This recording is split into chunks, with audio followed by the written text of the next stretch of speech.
The Taliban just accused Pakistan of hosting some of the terrorists responsible for orchestrating spring 2024's attack against Crocus City Mall in Moscow. As a reminder, several terrorists invaded the premises, shot a bunch of people, and then set the building ablaze in one of the worst terrorist attacks in Russian history. Russia then determined that Ukrainian military intelligence and ISIS-K were responsible. Now snap back to the present, and there's some context behind this accusation.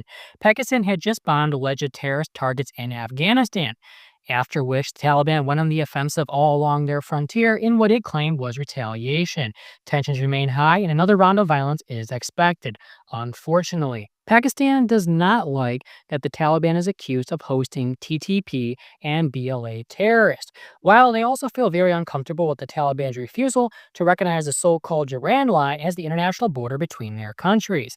Now, for the Taliban's part, they accuse Pakistan of hosting ISIS-K terrorists, and they feel very uncomfortable with the fast-moving U.S.-Pakistani rapprochement, which they fear could lead to Pakistan once again becoming a launchpad for another round of American aggression against their country. For context into those fears, well, Trump has several times demanded the return of U.S. troops to Afghanistan's Bagram Air Base right outside of Kabul. And even though Pakistan has publicly condemned those demands, well, precedent suggests that the pathway to Afghanistan runs through Pakistan. Now, to make matters even more complicated, Russia has pretty close ties with both. It was the first government to recognize the Taliban as Afghanistan's legitimate authorities, while it's in the midst of a fast-moving rapprochement with Pakistan, which was an enemy during the late Old Cold War period when the two waged an unofficial war against one another in Afghanistan. At the time, Pakistan and the Mujahideen were backed by the CIA. So Russia, therefore, doesn't know who to believe. Is the Taliban telling the truth?